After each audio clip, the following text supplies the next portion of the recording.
할렐루야. 주의 은혜가 풍성하기를 축복합니다. 항상 뜨겁다가도 8월 15일이 지나면 더위도 좀 광복절을 맞는 것 같습니다. 그래서 8.15가 지나면 조금 선선해지는 듯 하는데 올해도 어김없이 하나님께서 에어컨을 좀 크게 틀어주셨는지 시원해진 것 같습니다. 지난 7월에 2019년 세계 수영 선수권 대회가 우리나라 광주에서 있었습니다. TV에서 이렇게 방영을 잘 안 해서 경기를 제대로 보지는 못했지만 여자 100m 접영 결승 시상식에서 감동적인 사건이 있었습니다. 금메달을 땄던 마거릿 맥닐이라는 캐나다 선수하고 은메달을 땄던 사라 세스트림이란 스웨덴 선수하고 동메달을 딴 엠마 맥키언이라고 하는 호주 선수 3명이 시상을 받고 나서 시상대에서 내려온 다음에 취재진들 앞에서 손바닥을 쫙 폈습니다. 손바닥을 쫙 핀 게 무슨 의미가 있겠어요? 손바닥에 글씨가 써 있었습니다. 인터넷에 보니까 사진이 이렇게 나와 있는 걸 제가 봤는데요. 거기 이렇게 써 있었습니다. 리카코, 그 다음에 사랑한다, 그 다음에 never give up 이키라고 써 있었습니다. 무슨 말이냐 하면 리카코, 절대로 포기하지 마, 그런 메시지였습니다. 우리는 봐도 그게 무슨 뜻이지? 라고 생각할 수 있는데 내용을 쭉 읽어보니까 이런 것이었습니다. 리카코라는 사람은 일본의 수영선수였습니다. 작년에 그 자카르타 팔렘방에서 아시안 게임이 있었는데 그때 접영 50m, 100m에서 금메달, 자유형 50m, 100m에서 금메달, 혼계형 400m에서 금메달, 계형 400m에서 금메달, 6개의 금메달을 딴 아주 세계적인 선수로 MVP에 뽑혔던 선수였습니다. 그런데 그 리카코라고 하는 선수가 이번 그 광주 세계 수영 선수권대회에 참석을 못한 것입니다. 그 이유는 그녀가 지난 2월 달에 백혈병에 걸렸기 때문이었습니다. 그렇게 건강하고 수영을 해도 백혈병에 걸렸으니까 마음대로 몸을 가눌 수가 없었고 투병증이 있어서 이번 대회에 참석하지 못했는데 이번에 그 금메달, 은메달, 동메달을 딴 3명의 선수가 그녀에게 리카코, 절대로 포기하지 마라는 메시지를 보내므로 그녀를 응원했습니다.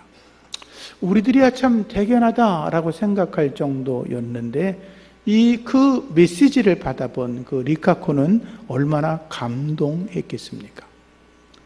우리가 믿음 생활을 하면서 하나님에게 또 사람에게 감동을 줄 수 있는 복된 하나님의 사람이기를 주의 이름으로 축복합니다. 복음서를 보면 사람들이 예수님께서 하시는 일을 보고 깜짝 놀라고 감동받은 일들이 많이 있었습니다. 예수님이 12살이 됐을 때 성전에 가셨잖아요. 성전에 가셔서 부모님을 따라 집으로 돌아가야 되는데 예수님은 따라가지 않고 성전에 남으셔서 율법학자들과 율법에 대해서 토론을 했습니다. 질문하기도 하고 대답하기도 하고 막 논쟁을 해나갈 때 그 율법학자들이 예수님의 지혜와 그분의 그 대답을 보면서 깜짝 놀랐다라고 성경은 기록하고 있습니다. 예수님께서 회당을 들어가셔서 말씀을 전하실 때도 예수님의 말씀을 들은 사람들은 우리 주님의 말씀은 바리새인들의 가르침과는 너무나 다르다라고 말하면서 깜짝 놀랐습니다. 예수님께서 귀신을 쫓아낼 때는 사람들이 저가 어떤 분인데 귀신들도 주님의 말씀에 복종하는가라고 말하면서 놀랬고 예수님이 각종 병자를 고칠 때는 사람들이 주님의 능력에 감탄하면서 예수님의 은혜에 대해서 감사했습니다.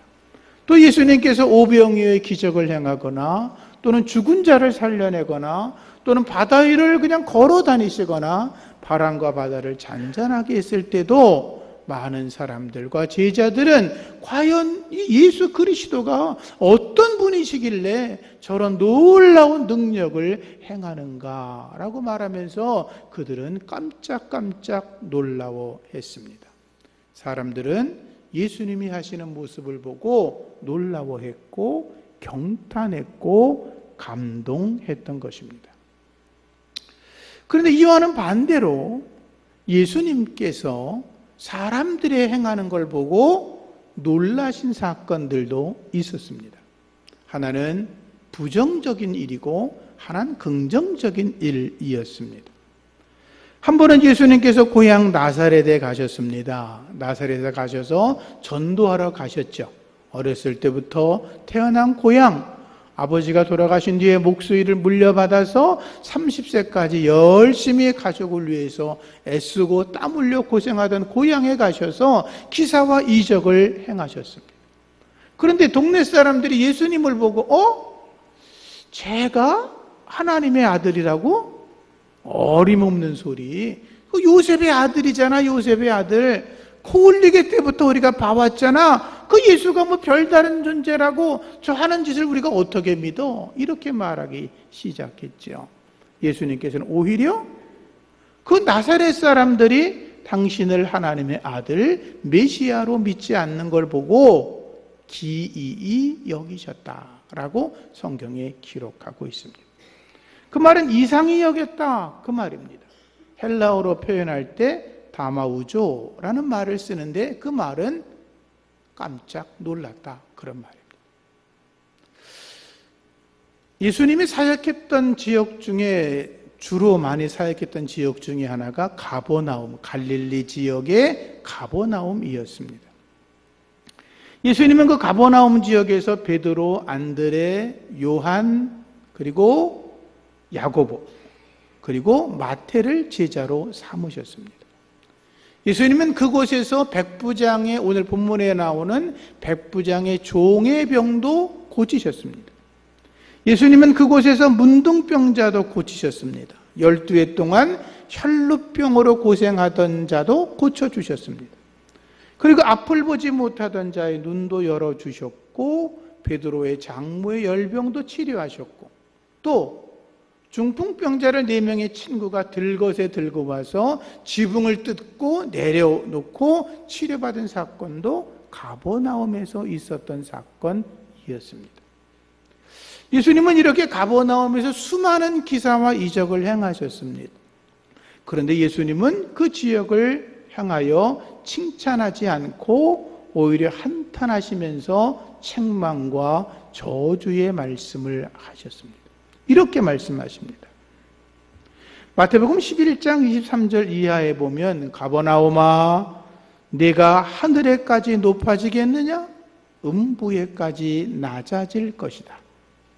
내게 행한 모든 권능을 소돔에서 행하였더라면 그 성이 오늘까지 있었으리라. 내가 너희에게 이르노니 심판날에 소돔 땅이 너보다 견디기 쉬우리라 라고 말씀하셨습니다. 무슨 말입니까? 예수님께서 가버나움에서 수많은 기적을 행했는데 그들이 예수님을 나의 주로 고백하지 않았다는 것입니다. 예수님이 가버나움 땅에서 수많은 은혜를 베풀었는데 그들이 예수님을 메시아로 인정하지 않았다는 것입니다. 그렇게 수많은 기적을 행해서 그 이유는 너희가 하나님의 기적을 보고 회개하고 돌아와 하나님의 백성이 되고 예수 믿고 하나님의 사람이 되라고 그렇게 주님이 역사하셨는데 그들이 믿지 않았다는 것입니다. 결국 그들은 주님의 책망과 저주를 받게 된 것이죠. 주님이 그래서 그 땅을 보시고 기이히 여겼다라고 말씀은 기록하고 있는 것입니다. 예수님께서 사람들의 행한 모습을 보고 긍정적으로 반응하며 감동하신 또 하나의 사건은 오늘 우리가 보았던 본문의 말씀입니다. 예수님은 백부장의 믿음을 보시고 놀랍게 여기셨다.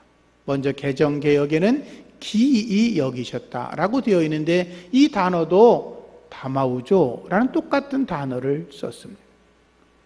주님께서 그 모습을 보고 백부장의 믿음을 보시고 경탄했다는 거, 칭찬하셨다는 거예요. 그리고 감탄하고 놀라워했다는 거죠. 그리고 예수님은 그 백부장의 믿음을 보시고 말씀하시기를 내가 이르노니 내가 이스라엘 백성 중에서도 이 가버나움 땅에서도 이만한 믿음을 본 적이 없다, 이렇게 말씀하십니다. 상식적으로 생각하면 유대인들이 하나님을 잘 믿어요? 로마 사람이 하나님을 잘 믿어요? 모르시겠어요? 여러분, 상식적으로 생각해서 여러분들이 예수님을 잘 믿어요? 오늘 교회 안 나온 사람들이 예수를 잘 믿어요? 그죠? 그런 거예요. 예수님께서 하나님을 믿는다고 하는 유대인들을 향하여 수많은 기적을 베풀었어요. 예수님께서 하나님을 안다고 하는 우리 새샘교회 성도들을 향하여 많은 은혜를 베풀었어요. 그런데 하나님을 안다는 백성들이, 교회에 나와 주님을 예비한다는 수많은 사람들이 믿지 않는다는 거예요. 오히려 교회를 나오지 않고 하나님을 알지 못하던 세상 사람이, 이방 사람 로마 백부장이 예수님을 더 잘 믿었다, 그 말이에요. 믿음 없는 자가 아니라 믿는 자가 되기를 주의 이름으로 축복합니다. 예수님은 로마 백부장의 이야기를 들으면서 계속 마음에 감동하십니다. 첫 번째, 로마 백부장이 사람들의 마음을 사랑하는 걸 보시고 기뻐하십니다. 가버나움의 통수권자가 로마 백부장이었습니다. 전쟁이 나면 어떠한 지역을 통괄하여 책임지는 지휘관이 있습니다. 그를 통수권자라 그러는데 로마 백부장이 바로 가버나움 전체를 다스리는 통수권자였습니다. 일반적으로 생각을 하면 요즘 우리가 한일 관계로 많이 이렇게 신경을 많이 쓰는데, 어떤 지역을 권력자가 다스리기 시작하면 일반적으로 그 지역 사람들을 약탈하고, 그리고 또 괴롭히고 못살게 굴고, 그런 일들이 많이 있습니다. 여자들도 마음대로 자기 멋대로, 젊은 사람들은 마음대로 끌어다가 노동도 시키고 부역도 시키고 못된 일들을 행하는 짓들이 많습니다. 사실 그래서 지배자와 피지배자는 물과 기름의 사이입니다. 서로 가까워지기 어려운 사이입니다. 그런데 백부장은 가버나움 지역에 있는 유대인들하고 좋은 관계를 맺고 있었습니다. 말씀을 보면 유대 장로들이 예수님에게 로마 백부장을 소개하면서 이렇게 말합니다. 저가 우리 민족을 사랑합니다 라고 말합니다. 여기서 사랑한다고 말할 때 아가파라는 단어를 썼는데요, 아가페라는 말을 아시죠? 하나님의 무조건적인 사랑. 바로 로마 백부장이 우리 민족을 사랑하기를 무조건 사랑합니다. 이유가 없습니다. 뭘 잘하면 해줄게 이게 아니라 무조건 사랑하고 있습니다. 정복자로 그 지역을 못 살게 군 게 아니라 정복자가 되어서 자기 지역을 내가 다스리는 사람들의 마음을 읽고 그들의 생각을 이해해주고 아끼고 사랑하고 돌봐주었다는 것입니다. 그래서 그들에게 회당을 지어주었다라고 유대 장로들은 말합니다. 그가 우리를 위해서 회당을 지어주었습니다. 우리식으로 말하면 그런 거죠. 이 지역을 다스리는 자가 와서 우리를 위해서 교회당을 져줬다는 거예요. 그것도 공짜로.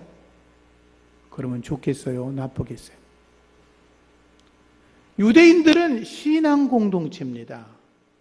그 사람들은 야훼 신앙을 갖고 있습니다. 오직 하나님만 섬기는 믿음을 가지고 있습니다.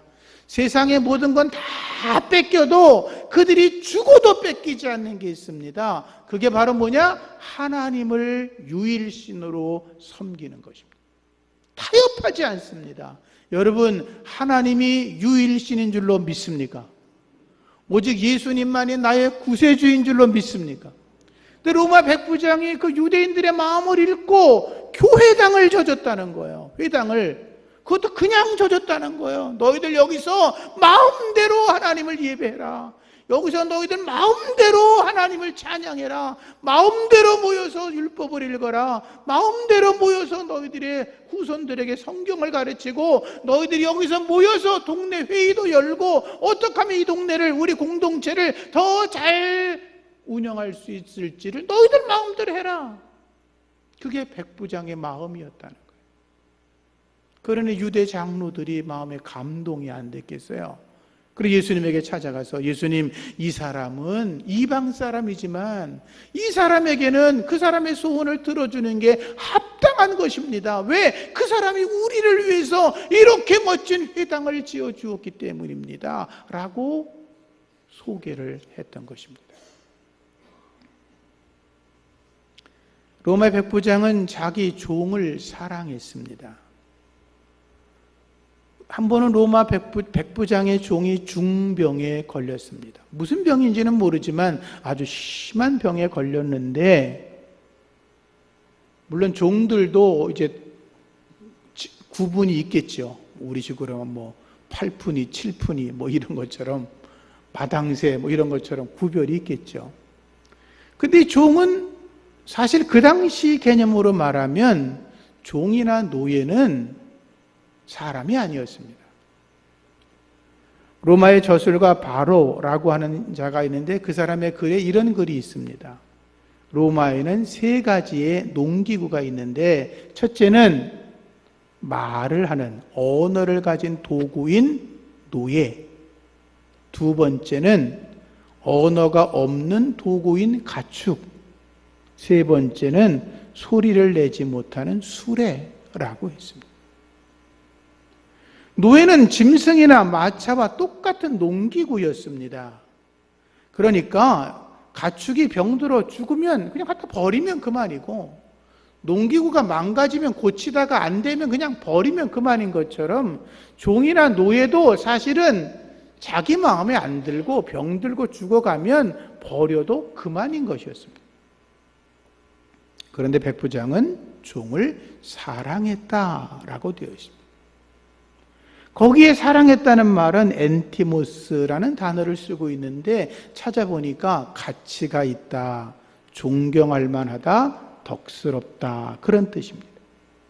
그러니까 백부장은 자기 종을 가치 있는 존재로, 생명이 있는 존재로 인격적으로 정중하게 대했다라는 것입니다.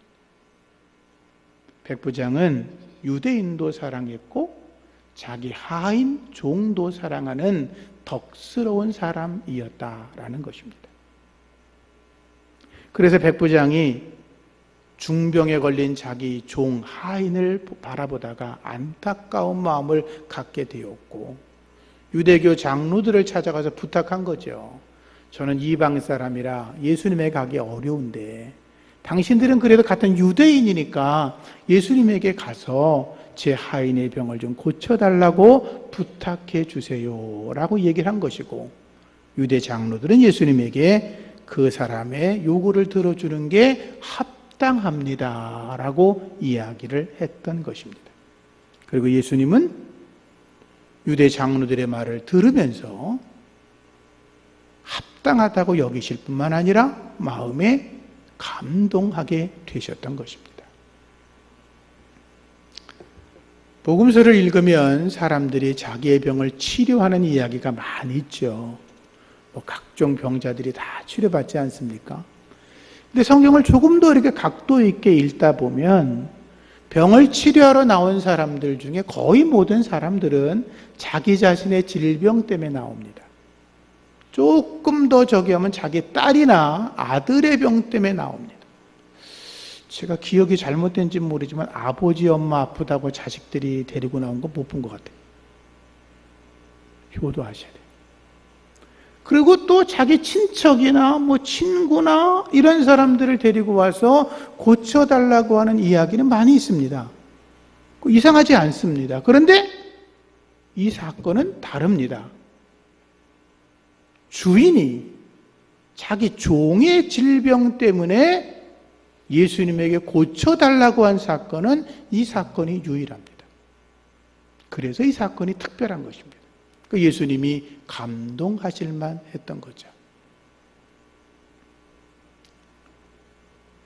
예수님은 백부장의 겸손한 마음에 또 한 번 감동하십니다. 유대 장로들의 부탁을 받고 주님이 그렇게 했죠. 그래, 내가 가서 고쳐줄게. 그 장로들의 안내를 받아서 백부장의 집으로 걸어가고 있었습니다. 근데 백부장의 친구들이 갑자기 찾아옵니다. 그리고 말합니다. 예수님, 수고하지 마세요. 백부장이 말하기를 예수님께서 자기 집에 오셔서 모시게 되는 것을 감당할 수 없다고 하십니다. 라고 말합니다. 얼핏 들으면 이해가 되지 않는 말입니다. 예수님이 병을 고쳐주러 가겠다고 했는데 지금 오지 말라고 하는 거 아니에요. 우리 집에 오시는 걸 감당할 수 없으니 오지 말라고 하는 거잖아요. 아니, 자기가 최소한 예의를 갖추려면 얼굴이라도 내밀고서 찾아와서 예수님 죄송합니다. 저희 집에 안 오시는 게 좋겠습니다. 이렇게 말하는 건 좋은데 사람을 보내가지고 이래라 저래라고 하니까 오해하기 딱 좋은 상황이었죠. 근데 그들은 이렇게 이어서 말합니다. 백부장의 말뜻은 이렇습니다. 주님께 나가기도 감당하지 못할 자가 자기라고 말했습니다. 죄가 많아서. 예수님께서 말씀만 하셔도 하인의 병이 나을 거라고 하셨습니다. 그러니 주님께서 집까지 가실 수고하지 마시고 여기서 말씀만 하십시오. 그 하인이 나을 거다. 나아라. 이렇게 명령하시면 나을 줄로 믿습니다. 여러분, 믿음이 기적을 일으켜냅니다. 믿는 자 되시기를 축복합니다. 백부장이 사실 그럴 수 있죠. 예수님에게 자기가 그 지역 최고 권력자니까 누구에게든지 오라 그러면 와야 되고 가라면 가야지요. 예수님에게도 잠깐 좀 너 좀 보자고 오시라고 며칠 몇 시에 내가 기다릴 테니 그 시간에 맞춰 오라고 이렇게 이야기해도 그만이었죠. 근데 백부장은 자기는 주님을 뵐 만한 자격조차도 없는 자라고 이야기합니다. 그것은 백부장이 예수님을 주님으로 알았기 때문입니다. 주라고 하는 말은 큐리오스라는 말입니다. 이 말은 큐리오스라는 말은 하인이 종이 윗사람 주인을 부를 때 주인님 할 때 부르는 이야기입니다. 그러니까 이 백부장은 이런 거죠. 예수님에게 주인님, 제가 주님의 하인입니다. 일꾼입니다. 종입니다. 라고 하면서 주님이라고 불렀던 것입니다. 그런데 여러분, 조금 더 생각을 해보면 이렇습니다. 당시에는 로마가 세계를 지배하고 있었을 때였고, 당시에는 로마 황제가 신이었습니다. 로마 황제를 향하여 큐리오스 주라고 불렀습니다. 다른 누구에게도 큐리오스라고 부를 수가 없었습니다. 근데 더군다나 로마 백부장은 로마의 관리 아닙니까? 로마의 장군 아닙니까? 로마의 장군이 로마 황제가 아닌 예수님에게 큐리오스라고 불렀다는 것은 이거는 관직에서 박탈될 만한 일이었고 재판을 받아 목이 잘려져도 할 말이 없는 것이었습니다. 실제로 기독교인들이 예수님을 큐리오스 주님이라고 불렀기 때문에 수많은 핍박을 받고 순교했습니다. 지금 로마 백부장이 목숨을 걸고 큐리오스라고 주님을 존경하여 불렀던 거죠.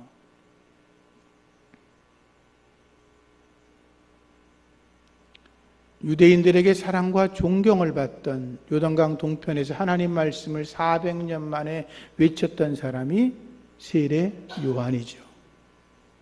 그 세례 요한이 그렇게 높은 인기를 얻고 있으면서도 전국에서 세례 요한을 보려고 얼마나 많은 사람들이 몰려들었습니까? 그때 그가 예수님을 소개하면서 말하죠. 나는 굽혀 그의 신발끈을 풀기도 감당할 수 없다. 지극히 낮아져 겸손해서 예수님을 높이는 모습을 볼 수가 있지요. 우리도 주님을 높이고 나를 낮추어야 될 줄로 믿습니다.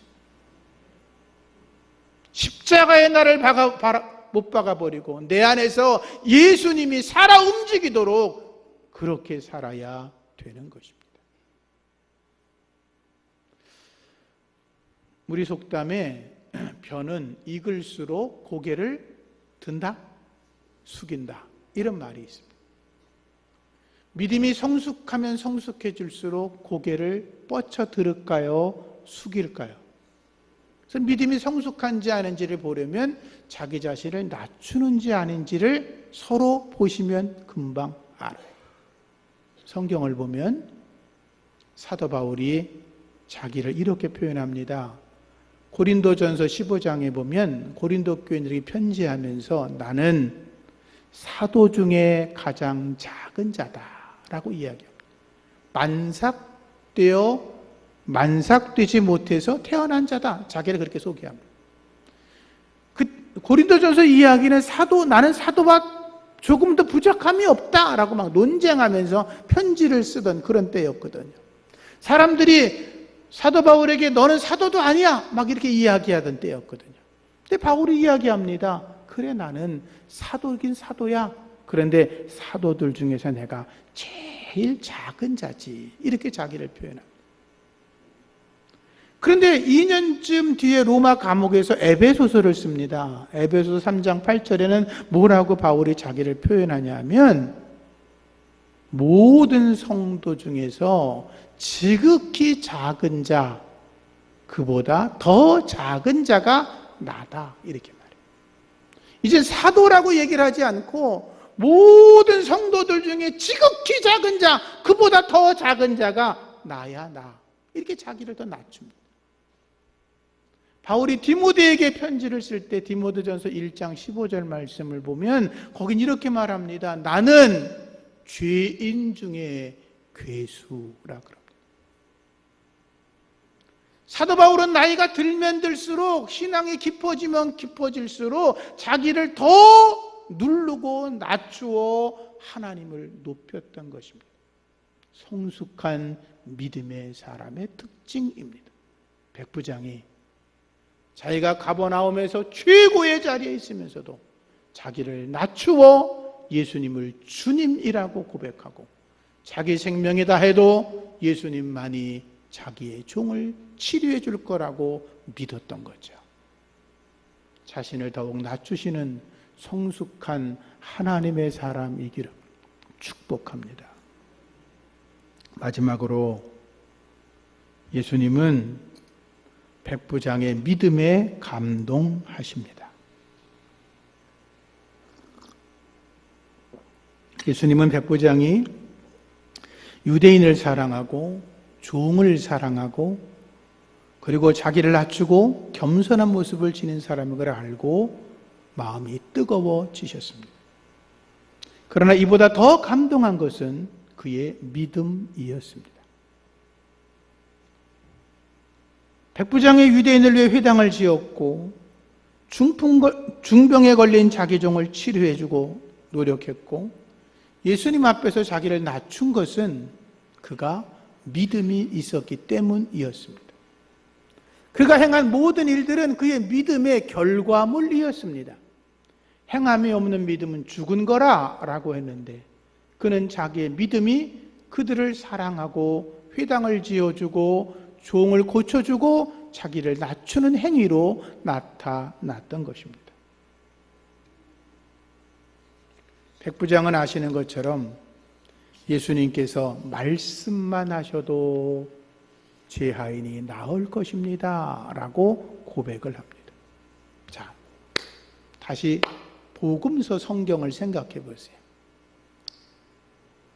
예수님에게 나왔던 많은 사람들은요, 예수님이 자기에게 안수해 주기를 바랐습니다.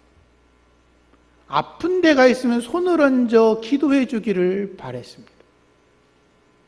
12의 혈루증 앓던 여자는 예수님 뒤로 가서 옷자락을 만지면 나올 거라고 붙잡았습니다. 삭개오도 예수님의 얼굴을 보려고 뽕나무 위로 올라갑니다. 중풍병자를 메고 왔던 4명의 사람들은 지붕을 뜯어서라도 예수님 앞에 내려놔야 치료받을 거라고 생각했습니다. 그렇죠? 많은 사람들은 예수님 앞에 제일 먼저 달려가고 소리를 지르고 부탁하고 예수님이 내 얼굴을 바라보고 말씀이라도 한마디 해주시면 나을 거라고 믿었습니다. 귀한 믿음이죠. 그런데 백부장은 주님의 얼굴을 본 적도 없는데 주님이 말씀만 하셔도 내 하인의 병이 나을 거라고 믿었습니다. 믿음이 커요? 작아요? 큰 믿음이죠. 우리에게도 그러한 큰 믿음이 나타날 수 있기를 축복합니다. 백부장은 예수님의 능력은 시간과 공간을 초월한다고 믿었던 것입니다. 전능하신 하나님이, 전능하신 예수님이 말씀만 하셔도 기적이 나타날 것이다. 믿습니까? 믿음대로 되기를 축복합니다. 그리고 백부장의 믿음이 감동적이었던 것은 백부장은 언제라도 순종할 준비가 되어 있었습니다. 백부장이 말하죠. 예수님, 제가 남의 수하에 있습니다. 그 사람이 명령하면 제가 오래만 오고 가라면 갑니다. 제 밑에 제 수하에도 부하들이 있습니다. 제가 그들 보고 오라면 오고 가라면 갑니다. 그런데 주님께서 굳이 오실 거 없습니다. 그 자리에서 말씀만 하셔도 기적이 나타날 것입니다. 주님이 내게 말씀만 하시면 제가 언제든지 아멘 하고 주님의 일을 따를 준비가 되어 있습니다. 말씀만 하십시오. 명령하십시오. 백부장은 믿음도 군대식이었어요. 주님이 말씀하시면 언제 어느 때라도 아멘 하고 따르시기를 바랍니다. 불평하지 마세요. 불순종하지 마세요. 하나님의 거룩한 일에, 거룩한 주님의 교회 일에 아니라고 말하지 마세요. 그건 불순종이에요. 그건 마귀가 기뻐하는 거예요. 주님의 일에 순종하고 아멘으로 따라가시다가 백부장처럼 하나님의 기적을 경험하는 저와 여러분이기를 주의 이름으로 축복합니다. 기도합니다. 믿음이 없이는 하나님을 기쁘시게 할 수 없다라고 하셨습니다. 행함이 없는 믿음은 죽은 거라고 하셨습니다. 오직 의인은 믿음으로 산다고 하셨습니다. 예수님께서 백부장의 믿음을 보시고 이스라엘 중에서 이만한 믿음을 만나보지 못했다고 하셨습니다. 하나님, 저희들도 큰 믿음의 사람이 되어 예수님의 마음을 감동케 하게 하여 주시고 우리도 주님의 은혜로 하나님의 기적과 능력을 날마다 경험하게 하여 주시옵소서. 기적이 상식이 되게 하여 주옵소서. 예수님 이름으로 기도합니다. 아멘.